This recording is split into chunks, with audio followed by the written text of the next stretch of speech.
Everyone else was mentioned in Grandma's will except me. No money, no note, not even a name. I sat in that room feeling erased, like I never mattered. But when I went home and unfolded her old handmade quilt, something inside it slipped out. A hidden letter, secret she left behind, one that would change everything they thought they knew. And in that moment, I realized her silence had meaning. And it was louder than anyone's name on that paper. They always said I was the black sheep, the odd one, the sensitive one, the one who didn't quite fit into the picture-perfect family portrait they liked to present to the world. But I never thought I'd be erased entirely until the lawyer opened that folder and read Grandma's will. I stood there, hands clenched tightly around my purse strap, trying to ground myself. The room was stiff with silence, except for the quiet rustle of paper and the occasional throat clear from the lawyer. Some silver-haired man with a voice like dry toast. My Uncle Rick lounged back in his chair too comfortable, a smug smile playing at the edge of his mouth. His Rolex glinted under the fluorescent light like it had something to say. Jenna sat beside him, her manicured nails tapping against her phone screen, while Max slouched like he was already bored. Me, I was the last to sit, barely on the edge of the chair, trying not to show how much my legs were trembling. Then the words came. To my beloved son, Richard Morrison, I leave the house and the estate property located on my breath hitched. To my grandchildren, Jenna and Max, I leave my savings account and all valuable possessions contained therein. Nothing, not a single word about me. It felt like someone had opened a trapdoor beneath me. I blinked rapidly, trying to make sense of it. I must have misheard. Maybe I'd missed a page. I opened my mouth, but no sound came. The lawyer looked up at me like he already knew what I was going to ask and didn't want to deal with it. That's when Max leaned over and said under his breath, but just loud enough for me to hear, "Guess she really meant it when she called you the black sheep." His voice was coated in fake sympathy, that kind of fake that made my skin crawl. I looked at him, forcing a smile I didn't feel, but my cheeks twitched from the effort. His eyes flicked away. He knew he'd hit a nerve. He always knew how to hit a nerve. Uncle Rick didn't say a word. He just folded his arms and tilted his chin like this had all gone exactly as he planned.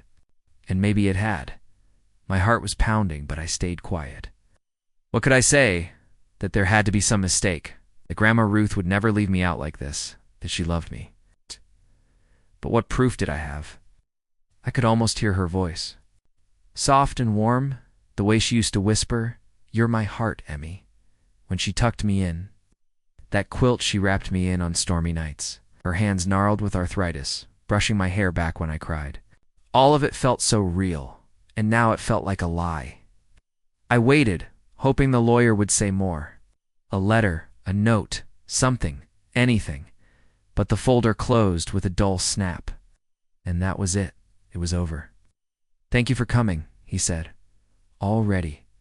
Reaching for his next file, the others stood. Laughter, a clap on the back from Rick to Max. "Guess we'll be needing a U-Haul," Jenna said, flipping her hair. I walked out without a word. Not because I was okay, but because if I opened my mouth, I was afraid I wouldn't stop screaming. Back at my motel room, I dropped my keys on the chipped dresser, sat on the edge of the bed, and just stared at the quilt Grandma had left me. It was folded neatly in the corner, blue and cream hand-stitched stars across the fabric. No one else wanted it. Of course they didn't. It wasn't worth anything. Not to them. But for some reason, it was the only thing that made me feel like I hadn't been completely forgotten. And I didn't know it then, but that old quilt was about to change everything. I hadn't been back to Millfield in almost 8 years. The drive into town felt like rewinding a home video I wasn't sure I wanted to see again. The same rusted welcome to Millfield sign, same stretch of oaks bending over the road like old guardians. Everything looked smaller than I remembered. Maybe I'd just grown too much. Grandma Ruth's house was still there, just off the dirt road, tucked behind the weeping willows she used to trim every spring. The porch swing creaked lazily in the breeze like it had been waiting for someone to sit. I stood at the edge of the gravel driveway, my fingers tightening around the strap of my bag, not ready to go inside, but not able to turn back either.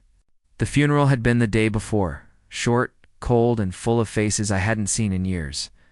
No one hugged me. No one asked where I'd been. The whole thing felt more like a family reunion I hadn't been invited to. Growing up, Grandma's house had been the only place that ever felt safe. After Mom died, when I was 12, she took me in without hesitation. Uncle Rick had offered to help, but even at 12 I could tell he didn't want the burden. Grandma never saw me as one. She gave me hot chocolate when I cried, told me bedtime stories when I had nightmares, and sat through every one of my awkward school plays. She was everything. Yes. And yet standing in that familiar yard, all I could feel was a strange emptiness. Like something had been scooped out of me, and nothing was left but air and ache. Inside the house, everything was just how she'd left it. The faint smell of lavender and cinnamon still lingered in the walls, her worn slippers still by the door, a pair of reading glasses resting on the side table right next to the cup of tea. She never finished. The silence was deafening. I wandered room to room, letting memories hit me like waves. It's the kitchen where she taught me how to bake her peach cobbler. The living room where we danced during Christmas to Nat King Cole. Her bedroom, now hollow and cold, where I used to sneak in during thunderstorms just to be near her heartbeat. That heartbeat was gone now. In the will, it felt like the final nail in the coffin. I tried to keep telling myself that maybe there was a reason. Maybe she'd been pressured, confused. Maybe someone forged it. I didn't want to believe she'd left me out on purpose. She couldn't have. Not Grandma Ruth. I sat on the floor of my old bedroom, legs crossed like I was 15 again. The wallpaper was peeling now, the posters gone, but it still felt like mine. Like a ghost of who I used to be was sitting there beside me. That's when I saw it on the edge of the bed. A quilt, folded perfectly, just like she always did. I walked over and picked it up. It smelled like her, that blend of rosewater and peppermint she always wore. My fingers brushed across the soft fabric, tracing the hand-stitched stars. I remembered her saying once, "Every star is a prayer." I pulled it close, wrapping it around my shoulders like armor. It didn't fix the ache, but it held it with me. And that meant something. I had no inheritance, no house, no apology, just this quilt. And yet, it felt like Grandma had left me something more, something that no one else saw. I didn't know what yet, but I was starting to feel it. A whisper under the silence, a truth waiting to be found. I couldn't stop replaying it in my head, the lawyer's voice, the smug look on Uncle Rick's face. Max's whisper, "We're always the black sheep." Those words were like a splinter I couldn't dig out, small, sharp, buried deep, and the more I tried to forget, the more it festered. That night, I barely slept. I lay on the motel bed, staring at the ceiling, wrapped in Grandma's quilt, like it could somehow shield me from the truth. My mind raced with questions I'd never get answers to. Had Grandma really meant to leave me nothing? Was it some kind of punishment for not visiting enough, leaving town, for living my own life? But no matter how I twisted the story in my head, it didn't fit. Grandma wasn't cruel. She wasn't forgetful either. She called me every birthday without fail. Sent care packages to my college dorm with handwritten notes and ridiculous socks. When I got laid off last year, she was the one who wired money without me even asking. And during our last call, just weeks before she passed, she said, "There's something I want to give you when you come home." Something I didn't know what, and I never got to ask. The next week she was in the hospital. A stroke, no warning. I sighed, pushing the quilt off my shoulders. My fingers traced the stitching again, a nervous habit. That's when I felt it. A ridge right beneath the bottom star. I froze. It didn't feel like a lump in the fabric. It felt flat, folded like paper, heart pounding. I turned on the lamp and laid the quilt out on the bed. My fingers moved with urgency now, searching. And there it was, a hidden seam, tiny, almost invisible, but they're carefully hand-stitched. My breath caught. Grandma had sewn something into the quilt. I reached into the small pocket she'd hidden. Therein pulled out a folded envelope, thick and slightly yellowed at the edges. My name was written across the front, in her familiar handwriting, Emily. My hands trembled as I opened it. Inside was a letter, and beneath it, a second envelope marked "Revised Will Notarized." I stared at it, stunned. I looked back at the letter, and my eyes immediately welled with tears. My dearest Emily, if you're reading this, then something went wrong. I updated my will last month after we spoke on the phone. I wanted to make sure you were taken care of. You've always been my heart, but I worried that Rick would try to interfere. That's why I asked my friend Marianne to notarize it quietly. I hid it here, where I knew only you would find it. Oh. Let them take what I meant for you. Love always, Grandma Ruth. I sat there completely still. The room seemed to tilt sideways. One moment I was grieving, the next I was furious. She had changed her will. She did want me to have something. Uncle? Rick and his kids, they knew, or at least they suspected. That's why the smugness. That's why everything had felt so rehearsed, so final. I held the revised will in both hands like it was a flame, fragile and dangerous. Grandma had trusted me with this. Now it was up to me to do something about it. I didn't know where to start or who to trust. But I knew one thing, they thought. They'd won, thought I'd walk away quietly, but they had no idea what was coming next. I sat there for a long time, the letter clutched in one hand, the will in the other. My heart was pounding, not from grief now, but adrenaline, anger, and something else I hadn't felt in a while. Purpose. Grandma had left this for me, thought a blanket, not just memories, a truth buried beneath fabric and time. She trusted me. The next morning, I drove back to her house. I didn't tell anyone. I just needed to be there, needed to walk through the rooms again with fresh eyes. I unlocked the front door, stepped into the quiet, and immediately felt her presence. It's not like a ghost, like a warmth, a knowing. I walked into her study, the room no one had touched since the funeral. The door creaked as I opened it. Dust floated in the light streaming through the lace curtains. I sat down at her desk and placed the letter and revised will gently in front of me. Then I took out my phone and started snapping photos of every page. That's when I noticed a business card tucked into the desk drawer. Marianne Forrester, Notary Public. I didn't hesitate. I dialed the number. A soft voice answered, "Hello. Hi. My name is Emily Morrison. I believe you were friends with my grandmother, Ruth Morrison." A pause, then a warm exhale. "Emily, I was wondering when you'd call." I blinked. "You were." "What?" She told me she hid it. Said you'd find it. "What?" Said you. We're clever like her. My throat tightened. "I found the will," I said quietly. "And the letter. I think they gave the wrong one to the lawyer." Another pause, and I notarized the new one myself. Dated and stamped. It's legal. If it wasn't the one presented, something's wrong. Wrong. God. That word sat heavy on my chest. "Can I come see you?" Of course. I still have the records. I drove straight to her house. An old yellow place at the end of Birch Street, with a wraparound porch and wind chimes that tinkled softly in the breeze. Marianne was kind, maybe in her 70s, with warm brown eyes and hands that shook just slightly when she handed me a copy of "The notary record proves it's authentic," she said. "If they ignored this, well, you might want to talk to a lawyer." So I did. Back at the motel, I sat cross-legged on the bed with my laptop and started searching. Not for revenge, not yet. Just wanted clarity. I found a small law firm nearby, one that specialized in wills and inheritance disputes. I called, explained everything in a rush of emotion, and they agreed to meet with me the next day. The lawyer's name was Danielle, mid-30s, sharp eyes, and no patience for injustice. "Bring everything," she told me. "Photos, originals, your grandma's letter? We'll start there." So I did. And when I laid it all out on her desk, letter, revised will, notary verification, even pictures of the quilt, she looked at me for a long moment. She said finally, "If they filed the old will knowing this one existed, that's not just a mistake, that's fraud." The word hit like a bell in my chest. Fraud. Suddenly, it wasn't just about a will. It was about Grandma's last wishes, about being erased, about them thinking I'd stay silent. But I wasn't that girl anymore. "I want to fight," I said, my voice steadier than I expected.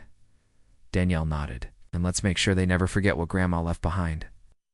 And just like that, the game changed. The courthouse was smaller then. I expected just one floor. Beige walls, old carpet that smelled faintly of lemon cleaner and nerves. I sat at the front with Danielle, my lawyer, my hands cold, despite the June sun outside. The revised will sat neatly in a folder between us. Ah! Grandma's letter, too? I'd read it so many times it was burned into my memory. Every word felt like armor. Across the aisle sat Uncle Rick. He looked bored, annoyed even, like this hearing was. An inconvenience between golf games. Jenna and Max were there too, Jenna flipping her hair like it was a habit. Max scrolling on his phone until the judge walked in. The judge was a tall woman with gray streaks in her hair and an expression that didn't allow for nonsense. She looked over the paperwork briefly, then turned to Danielle. "You may proceed." Danielle stood with a quiet confidence that made me feel steadier.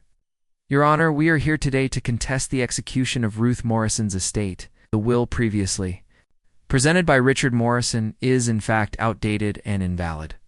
We are submitting a notarized, legally binding, revised will dated 3 weeks after the initial one with clear evidence of intent and witness." She handed the judge a copy. Rick leaned forward in his seat, his expression tightening. The judge raised an eyebrow. "This is notarized." "Yes, Your Honor." "We have testimony from the notary, as well as the original letter Miss Morrison found, written by the deceased and hidden deliberately for safekeeping." Danielle passed her a copy of Grandma's letter. I watched the judge's eyes move across the page. Slowly. Then Rick stood. "That letter could have been faked," he said, his voice controlled but shaky beneath the surface. "My mother was ill, confused. My family, we took care of her. Emily hasn't been around for years." That last line hit me in the gut, but I didn't flinch. Danielle spoke up. "Ruth Morrison was of sound mind at the time of the revision. The notary confirms this and has logs to prove her cognitive state was intact. Furthermore, we believe Mr. Morrison knowingly withheld the updated will." The courtroom went quiet. I glanced at Rick. His eyes darted away, but not before I saw it. That flicker of guilt. The judge cleared her throat. "I've seen enough." She looked directly at me. "Emily Morrison, as per the revised will and confirmed. By legal testimony, you are the sole inheritor of Ruth Morrison's estate. This includes the family home, land, and remaining assets. I will file an official order reflecting this." The words hit like a wave. I couldn't speak. Rick's jaw tightened. Jenna gasped. Max muttered, "You've got to be kidding." But I didn't look at them. I closed my eyes for a second and saw Grandma sitting in her kitchen, flour on her hands, humming to herself, her eyes full of light. Justice didn't erase the grief, didn't bring her back, but it gave her voice back, and it gave me mine. Outside the courthouse, the sun was too bright, and I had to blink to adjust. Danielle touched my shoulder. "You did it," she said softly. "No," I said. "Grandma did." I turned on my phone. Dozens of missed calls from Rick, from Jenna, from numbers I didn't recognize, but I ignored them. Instead, I texted Marianne. We did it. She was heard. I walked to my car, the quilt folded in the back seat, and for the first time in weeks, I wasn't carrying the weight alone. A few weeks after the court hearing, I moved into Grandma Ruth's house. It was strange at first, quiet in a way that felt too loud. Every corner held a memory. The faint squeak of the floorboard by the hallway closet. The wind chimes she loved, still hanging outside the kitchen window. The garden out back wild and overgrown now, but still dotted with stubborn little daisies. Pushing through the weeds, started every morning with coffee on the porch wrapped in that quilt, had become more than a blanket. It was a lifeline, a reminder that sometimes love hides in quiet places. Sometimes it sews itself into fabric just waiting to be found. I didn't touch the money for a while, not because I didn't need it. I did, but because I wanted to feel. What she'd given me first, I needed to sit in that space. To mourn her properly without the noise of lawyers or bitterness or the weight of what they tried to steal. Eventually, I decided to use some of the inheritance to restore the house. I didn't change much, just enough to bring it back to life. Repainted the porch swing, refinished the wood floors. I left the kitchen exactly as it was, though. That was hers. It always would be. I also started a small scholarship fund in her name, something for kids like me. Quiet, overlooked, the so-called black sheep who just needed one person to believe in them. It wasn't huge, but it was a start. And the funny thing is, once the news spread about the court ruling, I never heard from Uncle Rick again. No apology. No explanation, just silence. At first, I thought that would make me feel angry, vindicated even, but it didn't. What surprised me most was that I didn't feel anything for them anymore. I thought about what they tried to do. Erase me, cut me out, pretend I didn't matter. But the truth is, they never had the power to do that. Not really, because Grandma knew who I was. More importantly, I finally did too. Growing up, I carried that label, black sheep. Like it was shameful, like there was something wrong with me for being different, for not fitting into their mold. But now I wear it like a badge. The black sheep isn't the failure. She's the one who breaks cycles, who asks questions, who walks away from what's easy to protect what's right. She's the one who holds the truth when everyone else buries it. Grandma Ruth saw that in me long before I ever could, and she gave me more than a house. She gave me a chance to rewrite my story. One night, I sat on the back porch looking up at the stars. The air was cool, the kind that makes you breathe a little deeper. I had the quilt around my shoulders. And for the first time, I didn't feel like something was missing.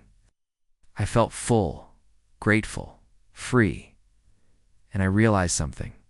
Even when life tries to fold you into the background, even when the people closest to you try to silence your worth, the truth has a way of coming through, one stitch at a time. So, if you've ever felt like the black sheep in your own family, maybe it's because you were born to be the shepherd. Thank you for listening to my story. I know this one was heavy, but if it resonated with you, even just a little, please let me know in the comments. Have you ever felt like the black sheep or discovered something that changed everything? I'd love to hear your story too. If this video meant something to you, please give it a thumbs up and share it with someone who might need to hear it. And if you're new here, welcome. I'd be so grateful if you've subscribed and joined this little corner of the internet where stories like this get to be heard.